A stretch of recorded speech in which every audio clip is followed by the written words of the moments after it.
这韩剧很有意思，让人大脑运转，感觉不像在看电视剧，而是在玩推理游戏。富翁画家分遗产前晚神秘身亡，豪宅里的每个人都有自己的秘密，大家一起来猜猜这个出乎意料的杀人犯。这老头是韩国的顶级画家，查出晚期胃癌，只有1年了。今晚约在一起是为了宣布遗嘱。左边的是画家的前妻太太，离婚已经20年了，但还是住在一块儿。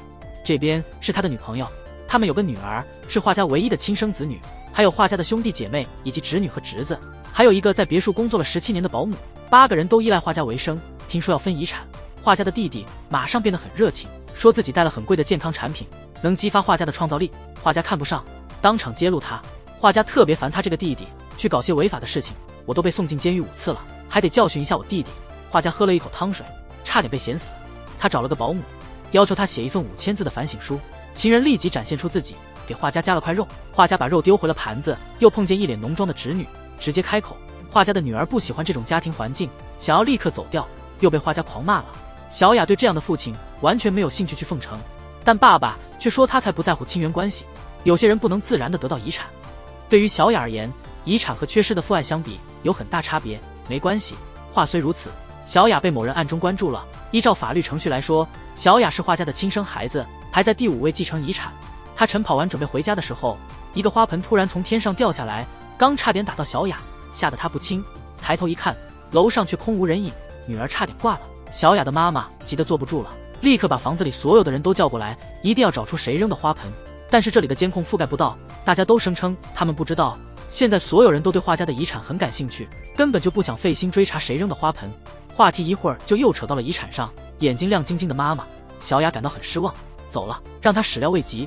长哥突然过来搞怪，最近要小心啊。2天后的早上，慧珍在门缝里面找到了一封信，关于里面的东西，先给你点小悬念。情节突然转变了，画家的生日宴会现在开始了。当记者问画家为何与前妻同住时，画家回应道，因为我们还是好朋友。直到访谈结束，他急匆匆的单脚光着赶回来了。2人在走廊里碰头后吵了一段时间。大家注意，这是 DV 对在生日聚会争吵的人，因为随后有一对人吵架了，他们是画家和他的发小。这个朋友以前也是学美术的，但因为画的作品没人认可，最后被一位画家请来做自己的助手。葛静的作品被别人抄袭了，虽然我们一直在查这个人是谁，但是没找到他的相关信息。画家很气愤地表达了自己的不满，发小只能忍气吞声，谁让自己没能力，只能依赖画家养呢？快到晚上10点，生日宴会开始了。慧珍拿了一杯果汁给了画家，可是画家嫌弃地接过了放在桌上的脸。一说出这句话，弟弟马上拿出了他精心准备的礼物，话也变得很亲切，只要吃了这东西，祝哥哥健康长寿。慧珍也不认输，赶快用画家支付的钱买的奢侈品送给画家。侄子马上就送来了一张画家的肖像画，前妻急忙过去要求画家打开礼物，没想到突然间现场一片混乱，我弟弟还把肖像画毁了。画家彻底被这帮老六给气炸了。生日聚会结束的太匆忙了，但是让画家意外的是，前妻突然说了一句话，说完后还露出了一个奇怪的笑容。不巧这句话被保姆听到了。这对人们眼中和睦的夫妻，其实他们私底下并不那么亲密。当保姆去厨房帮画家准备药物时，发现画家的弟弟在那里神神秘秘，将他赶走。慧珍又神神秘秘地走过来了，我得亲自把药送给画家。过了一会儿又发生了变化，保姆拿着尿壶撞上了画家的画盆，他居然在深夜从小叔子的房间走出来，表情看起来好紧张。看到保姆后马上脸色一变，我和小叔要商量一件事情。2天后的早晨，保姆照例给太太送咖啡，可今天的夫人好怪异啊，焦虑不安的表情，无论怎么喊她都没反应。保姆想，这家人真是太奇怪了，快去58找新工作吧。我头疼的是得去叫画家起床了，每次去找他画画都会被画家狠狠训斥一番。保姆忽然有了一个好主意，把这个好机会给了小雅，小雅也没说不可以，然后拿着咖啡进了爸爸的房间，喊了几声爸爸起床。然而爸爸却无动于衷，然后把咖啡放到桌上，转身准备离开。一走几步就发现事情不对劲了，爸爸好像睡得可香了，不再有呼噜声了。他慢慢地靠近他爸爸，试着拍他醒醒，但当小雅碰到爸爸的时候，他彻底吃惊了，因为爸爸已经去世了，并且嘴唇变成了紫色。父亲！大家听到声音就马上过来了，大家都吓傻了。而慧珍就是这群人中惊慌失措的一个。大家还记得生日宴前的早上吗？慧珍捡到的那封信，信上明确注明了遗嘱2个字，但是遗产的重要信息却被隐藏了起来。打开储藏珍宝的箱子的技巧是这样的，里还有一把配有保险箱的钥匙。那现在的关键是，这个送信的人究竟是哪位呢？如果是个画家的话，那这封信肯定是个考验；如果是其他的话，肯定是个坑。自从收到这封信，慧珍心里一直没平静过。她偷偷观察了其他人，每个人都有问题，不如随便猜，先去看看画家遗嘱说了啥。于是慧珍趁记者不注意，偷偷进了画家的房间，正要打开保险箱，保姆刚好来搞卫生了。如果被发现的话，真的解释不了。于是慧珍突然想到，在后花园有事，必须马上找保姆，总算安全了。倒霉事接连不断。当慧珍准备重新开保险箱时，画家的弟弟鬼鬼悄悄地闯了进来，两人正好撞到了一起。幸亏画家的弟弟比较傻，慧珍随便找了个借口就混过去了。但现在我再也无法偷看遗嘱了。此时，慧珍突然想起画家前妻常常吃安眠药，如果偷偷给画家下药，晚上就能趁着画家睡觉时打开保险箱。于是慧珍立即进入了前妻的房间，找到了那瓶治疗药。不巧的是，前妻刚回来了，慧珍急忙从窗户跳了出去，路小跑的时候不小心摔伤了腿。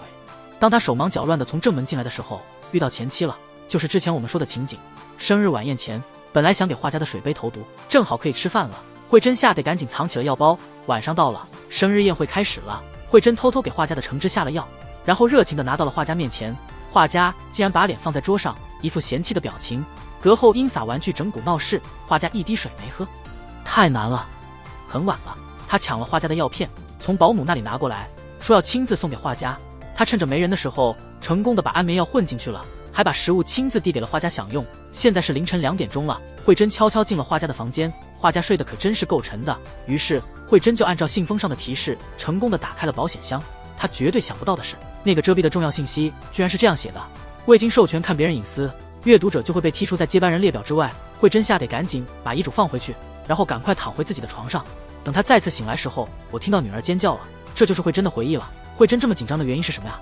她不确定那瓶安眠药里的药片是什么，到底是不是真的安全药？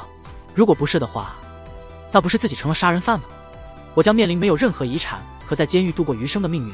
看着目前痛苦的前妻，慧珍觉得这封信可能是他前妻陷害他的计谋。他这么做是为了自己偷药，然后顺利解决自己的问题。经过警方的初步查证，画家发紫的嘴唇说明他中毒致死，手臂上还有被扎过的痕迹，很有可能是被他人谋杀。再加上看了房子的所有摄像头记录，晚上一直没人进来，那么就是说画家被杀的人是这8个人里面的一个。在事情发生的那个晚上，好几个人都听见走廊里有人走路的声音。画家的侄子坚称声音来自小雅的房间，小雅毫不慌张，直接要求警方检查房门。所有人都震惊了，警方开始逐个记录8个人的口供。奇怪的是，当警察询问他们画家的个性时，每个人的回答都奇怪的一致，都在捧画家的臭脚。这真是奇怪。大家还记得我们聚餐的时候吗？画家将在场的每个人都画了一遍，每一句都刺痛心灵，毫不留情。按理来说，每个人都对画家恨之入骨。也许有人会说，首先要除掉小雅，他对他爸爸的遗产没什么兴趣，没必要杀爸爸。这样真的吗？当小雅来到这儿的一天，小雅常常看到一个湿漉漉的小女孩出现在她面前，这个小女孩就是小雅以前的样子，这让她一直想起小时候差点淹死的事情。当时有个人站在岸边静静地看着她。除此之外，小雅在小时候还曾经被欺负过，经常独自躲在衣柜里，害怕的直哆嗦。童年真是太可怕了，是谁搞的鬼呢？你是个画家吗？如果是这样的话，小雅有足够的理由去杀人了，这样8个人都成了嫌疑犯。另一方面，慧珍已经气得晕过去了，她就是坚信是前妻陷害她，害得自己毒死画家，但我又忍住了没说出来，她还没完全证明这一点的把握。第二天一早，慧珍带着这瓶安心药来到药店，让老板帮忙确认一下瓶子里是不是安眠药。幸运的是，老板很有把握说这里面是真的药。慧珍高兴死了，这意味着她与画家的死无关了。高兴地买了一堆奢侈品回家，碰巧遇上了那个被我误会了的前妻。慧珍意识到自己有错，随便应付了一下就走了。没想到前妻把我按在墙上了，很快速。警察开始调查保险箱了，里面的遗嘱早就不见了。就在这时，大厅的灯光突然黑了，警察要求大家举起手来检查一下。他掏出 UV 灯，对每个人的手掌进行扫描。漫后发现慧珍和画家弟弟手上出现了异常，画家在遗嘱上刷了一层特殊漆，只要接触过遗嘱的人，这种漆会弄脏手，平时难看出来，只要有紫外线就会发光，这样就好了。慧珍和画家的弟弟被警方带走，被怀疑有问题，这让小雅接受不了，居然有人陷害自己亲妈。为了揪出凶手，小雅马上来到画家的房间。柯南说过，没有完美的犯罪，必然会留下凶手的线索。在经过一番疯狂搜索后，果然小雅在桌子间隙中发现了线索。看看里面有什么。里面的东西让小雅完全震惊了。爸爸原来没得胃癌，2019年2月4日只是做了个胃手术，而且上个月已经康复了，这怎么可能？为什么爸爸要蓄意瞒着这个呢？由于证据不够，小雅被释放了，还故意透露了个重要信息。他说警方正在取注射器上的指纹，很快就有答案了。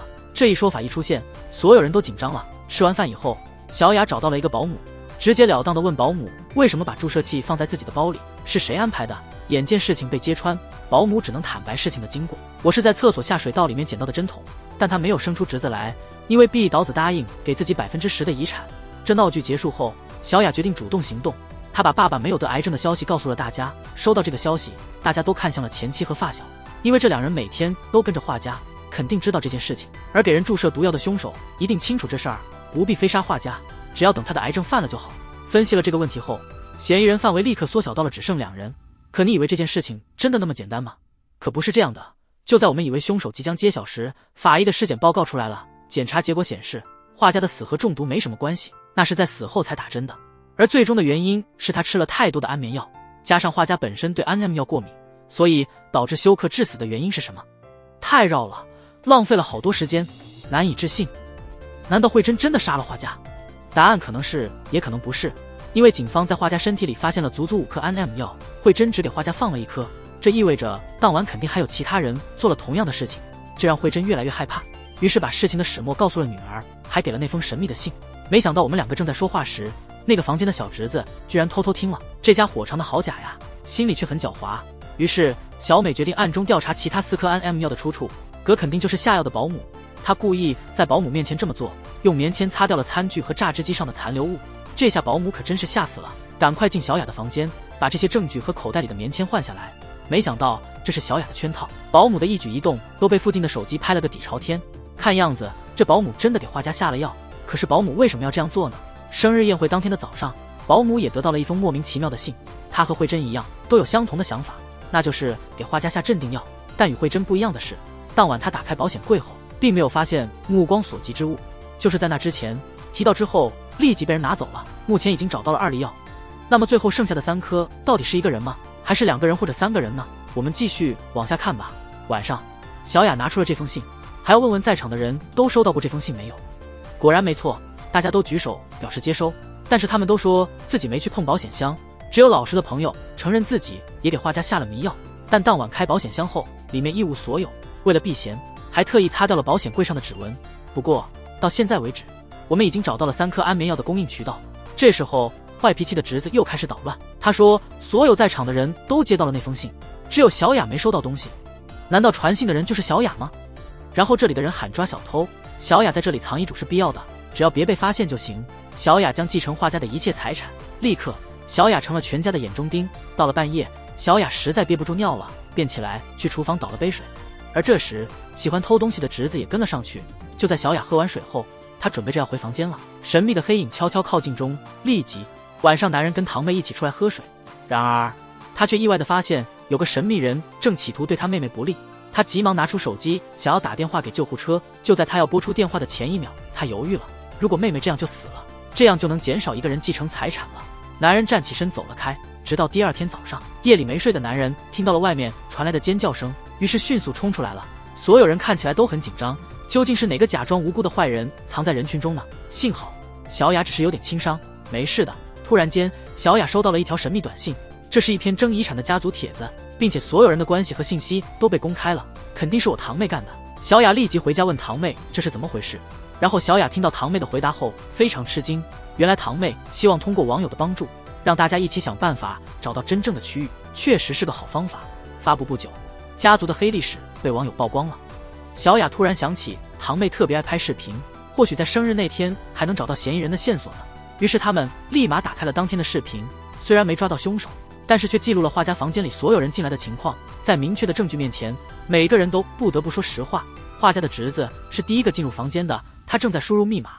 这时慧珍走了进来，于是马上躲进了另一个房间。一会儿过后，保姆进来了，结果慧珍给我打了个电话，叫我去后院。接下来是画家的兄弟，2人在房间见面后，慧珍找借口溜了。就在画家弟弟准备放弃的时候，但是却发现了躲在另一个房间的侄子。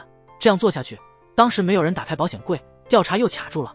就在这个时候，保姆发现洗衣时发现一只血迹斑斑的袜子，这双袜子是反着的，看来已经没有办法再找借口了。侄子只能说出实话，他说那晚自己亲眼见证了事情的发生，但很遗憾没有看到凶手的长相。画家的哥哥抱起了侄子，问他为什么不救妹妹。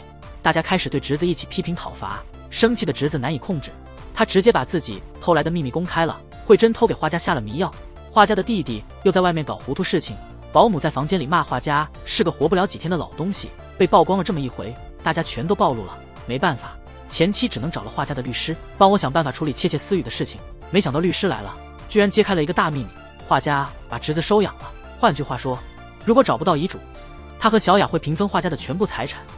难怪他当初这么自信的保证可以给保姆10%的工资，这个侄子太坏了，故意隐瞒这么重要的消息。反之，如果在规定时间内找到眼不见为净，除了那些下药的人，其他人分得的遗产比例会提高。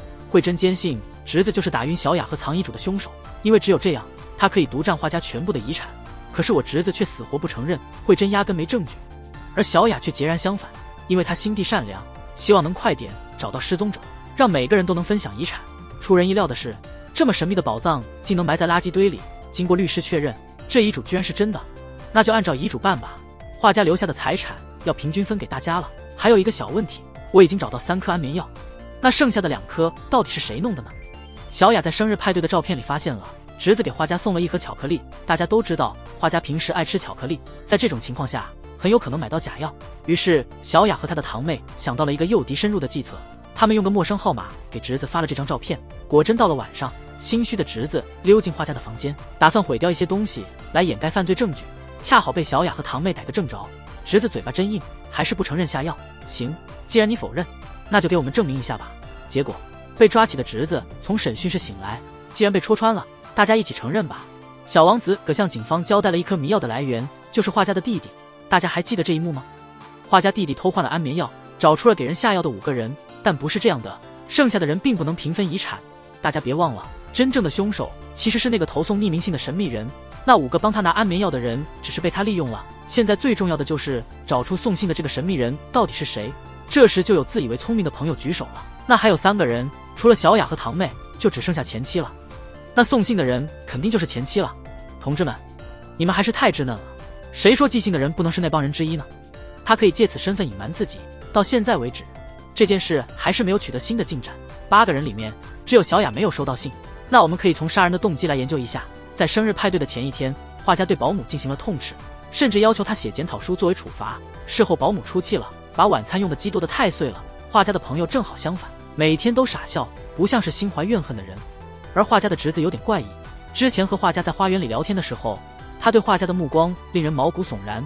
关于慧珍和画家的弟弟，虽然他们特别贪婪，但实在没有谋杀的智商。小雅去每个人的房间搜查一遍，也许能找到有写过信的迹象。2个人搜索了所有房间，也找不到任何东西。警方也向画家前妻了解了1个月前他休克的情况，主治医生说那次休克没出什么问题。小雅觉得前妻说的话靠不住，于是亲自找到了画家的医生。当他谈到1个月前吓傻了的事情时，医生的表情有点意味深长，医生明显瞒着什么东西。几天之后，爸爸的律师又透露了一个让人惊讶的消息，葬礼结束后，艺术家就安息了。医生发现了自己的过错，向小雅走来，透露了画家之前休克的真相。以前的休克也是因为吃错药，前妻多次要求医生删掉诊疗记录。医生当时以为没什么大不了的，就照办了。终于可以确定了，前妻就是那个发匿名信的神秘人，因为他是唯一一个知道画家对安 M 药过敏的人。可是话说到这个份上，前妻还是一脸从容的样子。小雅根本没有任何证据能证实这件事。另外一面，安排上我们主动去解决这个问题吧。只要有人自己承认是幕后策划者，那剩下的人就能继承遗产了。分到遗产后，再让剩下的4个人平均分给他。这主意真是太狠了。可是我想问问，谁来当这个冤大头呢？几个人默契的一起朝保姆看了一眼，考虑一下，50亿哦。那就这样吧。保姆为了钱，最后还是妥协了。天黑了，小雅和堂妹趁着前妻不在家的时候，偷偷钻进她房间，开始悄悄的搜索。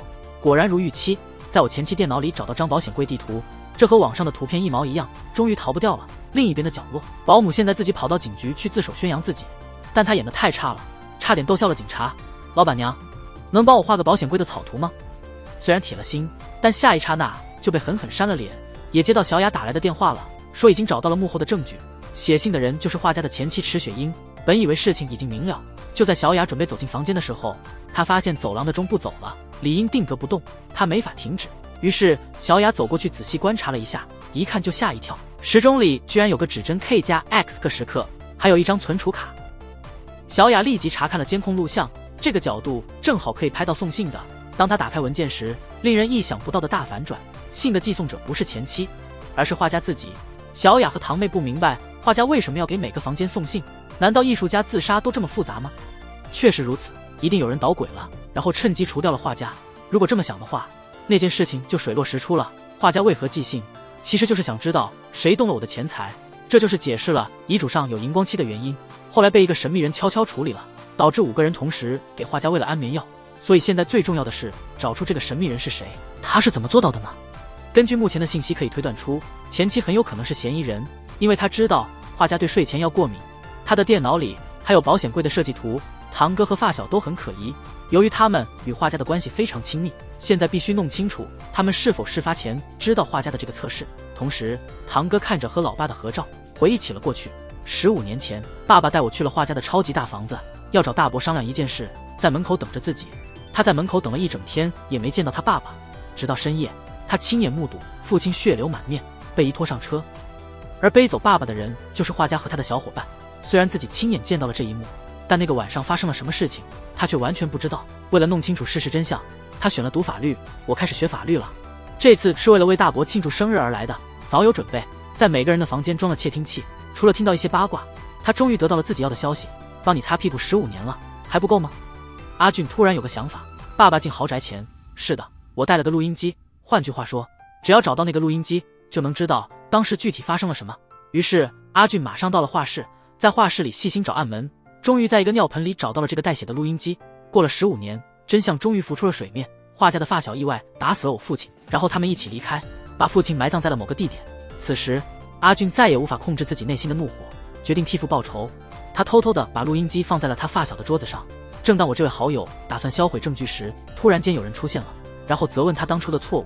事情被揭穿，听他的刺耳的抱怨，阿俊拿出了一把刀。就在他即将犯下大错的时候，阿俊被前妻突然阻止了，这样朋友趁机溜走了。在画室里的其他人也思考了同样的问题，就是分割遗产时，画家将其20%的财产捐赠给了人国财团。这个财团到底是干什么的？虽然画家从来没和家人讨论过这事情，但是家里的保姆清楚明白，因为那个时候保姆在打扫房间的时候，正好听到了画家和朋友的聊天。原来这个财团是画家自己私下建立的。阿俊的爸爸失踪后一直这样，画家利用这个财团大量购买自己的画作，等到这些画变得超级贵的时候再重新卖出去。此外，画家还保证会在去世后将这个财团交给他的发小负责管理，这样就好了。我朋友继承了画家的30%财产，这就是为什么发小会紧跟画家15年。另一侧，慧珍和女儿来到画家的工作室，企图找出小雅遭偷的线索。他们意外地在柜子里发现了一瓶颜色不同的液体，慧珍好奇地闻了闻，突然晕倒了。保姆有点猛，还闻了闻，结果还是倒的。原来这就是画家注射的泥剂丁。突然出现的老朋友目睹了这个场景，他的表情就已经说明问题了。两人醒过来了，画家的弟弟还是不相信这是母女俩在演戏，目的是保住继承财产的资格。嘿，不要说话！慧珍的心彻底凉了，并且说以后再也不管女儿了。没过多久慧珍又在前妻写的小说中找到了重要的线索。她的最新小说中，故事里的情节和真实发生的事情一模一样，主人也被毒害，故事发生了一系列奇怪的事件，这不是确凿的证据吗？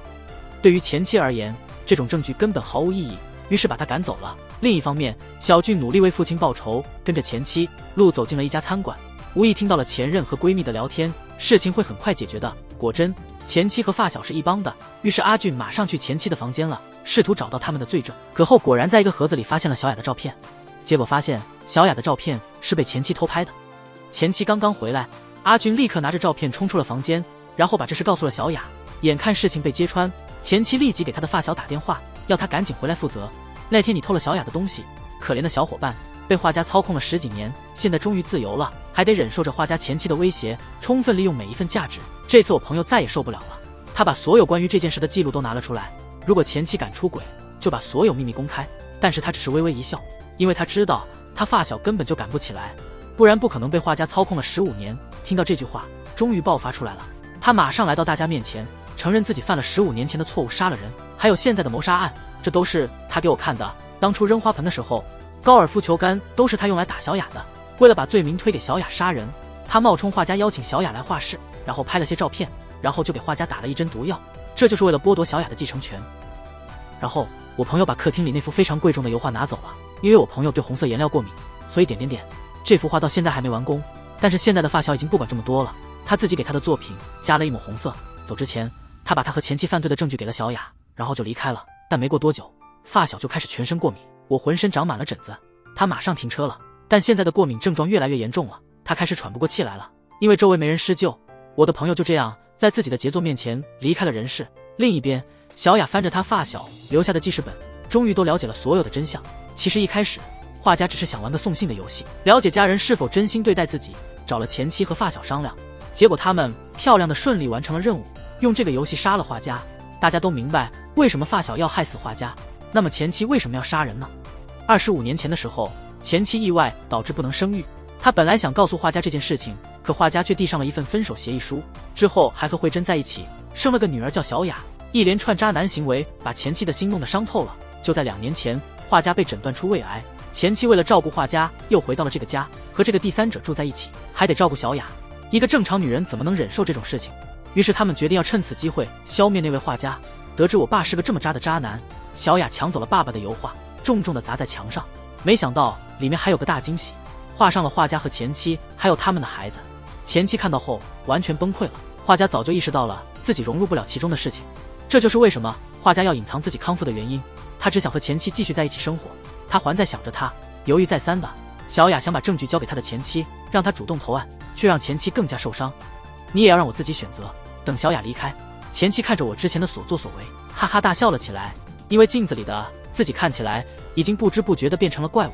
2天后早上，发生了一件令人惊讶的事情，画家的弟弟夜里偷走了画家留下的信和画作，计划在本地办一个拍卖活动。